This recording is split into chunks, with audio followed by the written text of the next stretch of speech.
आप सबको मेरा नमस्कार और मैं हूँ आपकी केमिस्ट्री कोच रीमा अरोरा और एक बार फिर मेरे चैनल में आप सबका स्वागत है।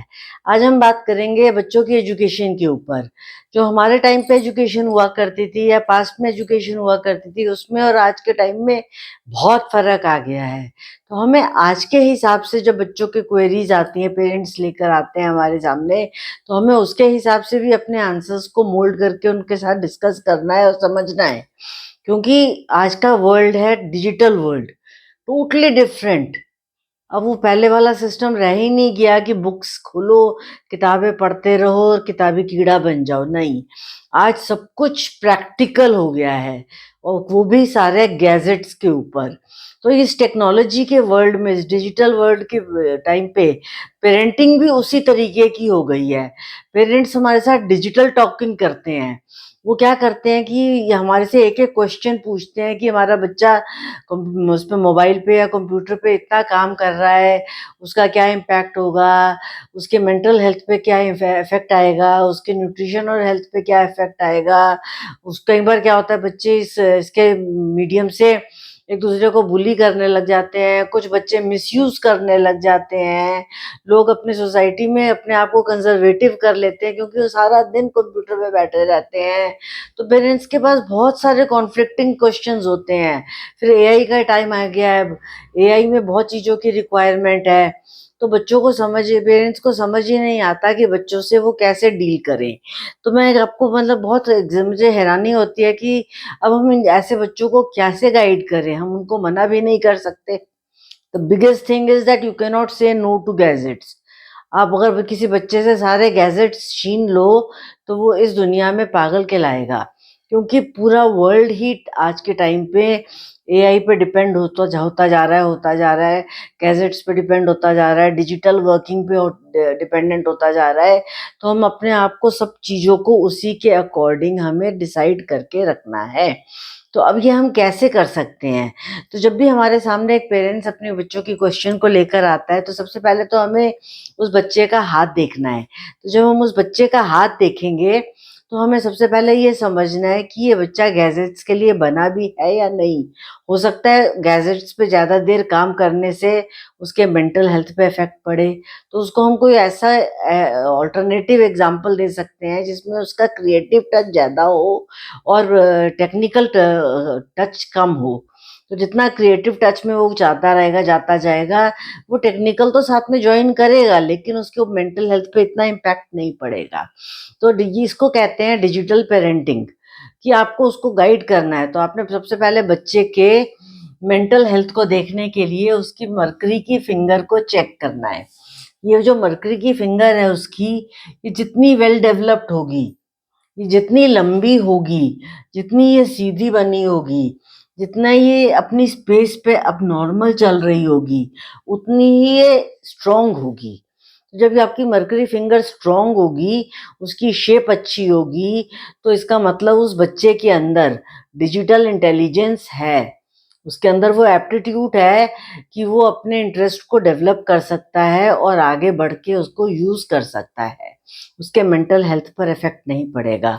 फिर उसका यहाँ पे जो मर्करी का अमाउंट है, ये जितना वेल डेवलप्ड होगा, उतना ही ज़्यादा उसके ऊपर प्रेशर नहीं आएगा क्योंकि उसको अपने आप को कंट्रोल करना आता है। यहाँ पर उसका मेंटल हेल्थ सारा काम करेगा और वो उसको इतना स्ट्रॉन्ग बना देगा कि वो अपने आप को बैलेंस कर पाएगा। तो आपको बच्चे को ये समझाना है कि देखो आप इतने स्ट्रॉन्ग हो कि आप डिजिटल वर्ल्ड में आगे बढ़ सकते हो, लेकिन अपनी लिमिटेशंस हमेशा आपको पता होनी चाहिए। अगर आप उसमें देखो तो इसमें भी क्या कहते हैं कंट्रोल होता है, इसमें स्टॉप होता है, इसमें एग्ज़िट होता है, इसमें एस्केप होता है। ये सारी चीज़ें क्यों बनी? इसीलिए ना कि जहाँ पर रुकना है वहाँ रुक गए, जहाँ पर काम करना है वहाँ काम कर लिया। तो बच्चे को ये चीज़ हमें समझाना बहुत ज़रूरी है। हमें उसको ये बताना है कि ये तुम्हारे मेंटल हेल्थ पर इम्पैक्ट डाल सकता है।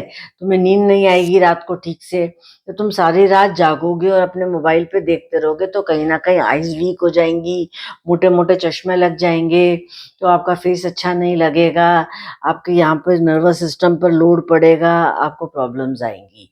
इसलिए आपको एक रिलैक्स्ड मोड में सिर्फ नेसेसिटी के लिए डिजिटल वर्क वर्ल्ड में रहना है, अदरवाइज आपको नेचुरल एनवायरनमेंट में भी आना है। उसके बाद हम देखते हैं ये लाइफलाइन होती है हमारी, यहाँ से हमारी ज़िंदगी शुरू होती है और हम ज़िंदगी में आगे बढ़ते चले जाते हैं। तो यहाँ पर जहाँ से हमारी लाइफ शुरू होती है, इसके थोड़ा सा आगे यहाँ पर हमारा राहु का माउंट होता है। यहाँ पर राहु प्लेस्ड होता है हमारे जुपिटर फिंगर के से नीचे आकर यहाँ पर। तो जब राहु यहाँ पर आ जाता है, राहु हमारे को टेक्नोलॉजी देता है। तो ये टेक्नोलॉजी का वर्ल्ड है आज। आज टेक्नोलॉजी का टाइम आ चुका है।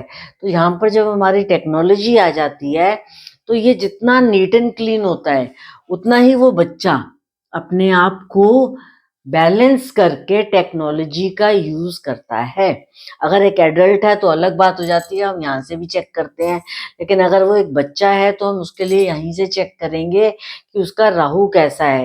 एक अगर आप 2 साल के बच्चे को भी मोबाइल दे दीजिए तो वो टिक टिक टिक टिक करके कुछ ना कुछ करके बटन इधर उधर करके अपने यूट्यूब पे अपनी पसंद की वीडियो लगा लेता है। उस बच्चे को इतना नॉलेज हो जाती है, इसका मतलब वो मास्टरमाइंड बच्चे का दिमाग है।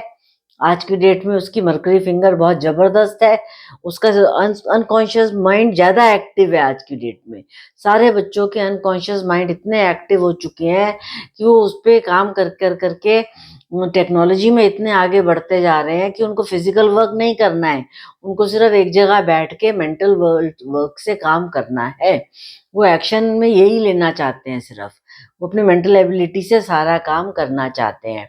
तो यहाँ पर हमें राहु को देखना है। अगर इसके आसपास भी स्पॉट्स आ जाएं, कट्स आ जाएं, क्रॉसेस आ जाएं, तो कहीं ना कहीं उस बच्चे के ऊपर मेंटल हेल्थ पर इफेक्ट पड़ रहा है।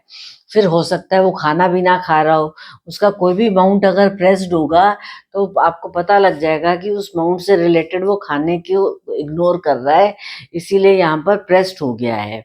तो इसीलिए शायद वो इतना हेल्दी फील नहीं करेगा, वो कहीं ना कहीं अंदर से वीक फील करने लग जाएगा और उसको समझ नहीं आएगा कि मैं क्या करूं। तो यहाँ पर हमें हमारे काम आती है विजडम। जब जुपिटर का माउंट और जुपिटर की फिंगर चेक करते हैं, अगर ये जितनी अच्छी होगी, जितनी नीट एंड क्लीन होगी, इस पे रिंग ऑफ सोलोमन बना होगा, ये फिंगर जितनी स्ट्रेट होगी, उस बच्चे के अंदर कहीं ना कहीं विजडम होगी।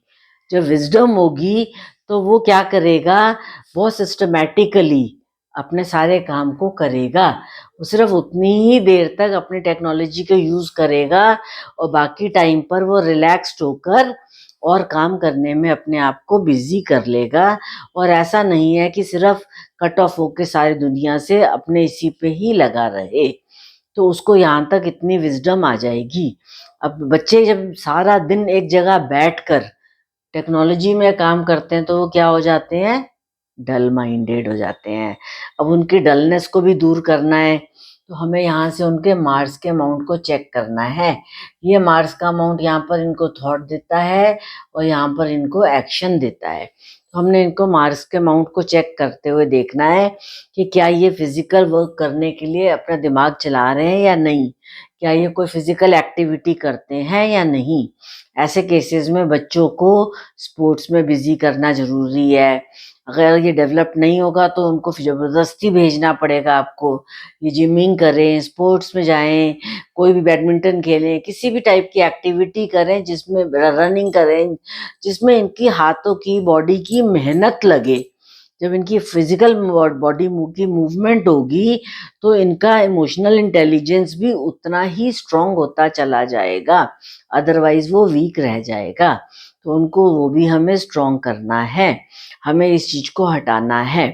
फिर जब इस मार्स के साथ यहाँ पर प्लूटो आ जाता है, अगर किसी बच्चे का प्लूटो डेवलप हो जाता है, ओवर डेवलप्ड हो जाता है, तो वो बच्चा क्या करता है, दूसरे बच्चों को बुली करने लग जाता है।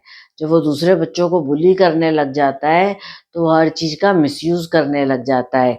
यहाँ तक कि अगर मरकरी पे कोई स्पॉट्स आ जाए, कोई कट कट आ जाए और साथ में ये भी डेवलप्ड हो और थंब पे भी कोई नेगेटिव सिंबल आ रहा हो, तो ऐसे बच्चे क्या करते हैं, इस टेक्नोलॉजी का मिसयूज करने लग जाते हैं।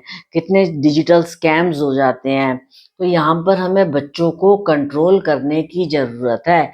इन बच्चों को काउंसलिंग की जरूरत है, इनको गाइडेंस की जरूरत है, इनको रिलैक्स कराने की ज़रूरत है और इनके ऊपर ध्यान रखने की ज़रूरत होती है। तो जब हम पेरेंट्स को हेल्प करते हैं, तो हम पेरेंट्स को बता सकते हैं कि इस प्रॉब्लम की वजह से बच्चा ऐसे हो रहा है। अब क कई बार क्या होता है, ऐसी सिचुएशन में पेरेंट्स आपस में ही लड़ने लग जाते हैं, क्योंकि उनके बच्चे उनको बहुत तंग कर रहे होते हैं। तो जब पेरेंट्स आपस में लड़ने लग जाते हैं, तो बच्चे उसका मिसयूज़ उठा करते हैं। तो ऐसे मिसयूज़ को बचाने के लिए हमें क्या करना चाहिए, हमें एक ऐसी सिचुएशन बनानी चाहिए जिसमें एक फैमिली बॉन्डिंग भी हो। तो उस फैमिली बॉन्डिंग के लिए उस बच्चे की लाइफ़लाइन अच्छी होनी बहुत ज़रूरी है। अगर उसकी लाइफ़लाइन डिस्टर्ब्ड है, तो उसके फादर उसको नहीं समझ रहे, और अगर उसकी हेडलाइन डिस्टर्ब्ड है, तो उसकी मदर उसको नहीं समझ रही है। तो दोनों में पे कंडीशंस में यहाँ पर अगर बहुत डिस्टर्बिंग लाइन्स हैं, तो कहीं न कहीं उसको उसके पेरेंट्स, उसके फ्रेंड्स की वजह से उसको गुस्सा करते रहते हैं। तो यहाँ पर कहीं न कहीं हमें ये चेक करना है कि कहीं ऐसा तो नहीं कि पेरेंट्स के प्रेशर में आके बच्चा गलत रास्ते पर जा रहा है, गलत काम कर रहा है। तो जब हम ये वाली सारी सिचुएशंस चेक करते हैं, तो हमें पता लग जाता है कि हमें बच्चे को गाइड करने की ज़रूरत है, या पेरेंट्स की काउंसलिंग करने की ज़रूरत है कि इस पैटर्न से आप अपने बच्चे को केयर करो। तो उससे बहुत फ़र्क पड़ेगा उस काउंसलिंग से, बजाय इसके कि वो बच्चों को डाँटें, बच्चों को समझाया जा सकता है और बच्चों को ये बताया जा सकता है कि आपके लिए ये चीज़ें ठीक है, और आप टेक्नोलॉजी में मास्टरमाइंड हो, आप बहुत अच्छे से निकल सकते हो। जिसका वीनस का माउंट बहुत अच्छा डेवलप्ड है, उसको लाइफ में सारे कम्फर्ट्स लिखे हुए हैं। अब उन्हीं कम्फर्ट्स में गैजेट्स भी आते हैं। अब उस बच्चे की गलती नहीं है, अगर वो गैजेट्स का सही यूज़ कर ले, तो वो कंप्यूटर्स में बहुत आगे बढ़ सकता है। लेकिन क्योंकि उसको वो कंप्यूटर पे बैठेगा, तो उसके पेरेंट्स उसको गुस्सा करेंगे। उसके पेरेंट्स ध्यान रख सकते हैं कि कहीं ऐसा तो नहीं कि वो मतलब कुछ कुछ और देख रहा है और वो पेरेंट्स को कुछ और बता रहा है। अदरवाइज़ अगर वो बच्चा गैजेट को यूज़ करके कुछ कंस्ट्रक्टिव कर रहा है, तो उसको गुस्सा करने की ज़रूरत नहीं होती है। उसको बहुत प्यार से पेरेंटिंग करनी है। पेरेंटिंग स्टाइल को चेंज करने की ज़रूरत है। पेरेंटिंग स्टाइल में बच्चे को बहुत प्यार से काउंसलिंग करके, गाइडेंस देकर समझाने की ज़रूरत है कि what is correct for you and what is wrong for you, what is affecting your physical health, what is affecting your mental health. कहाँ पर आपको ठीक होने की ज़रूरत है, कहाँ पर आपको अपने गाइडेंस की ज़रूरत है, और फिर उस बच्चे की जुपिटर की विज़डम उसको हेल्प करेगी, और वो आपको तंग नहीं करेगा और सही डायरेक्शन में काम कर पाएगा। Thank you very much. See you soon again.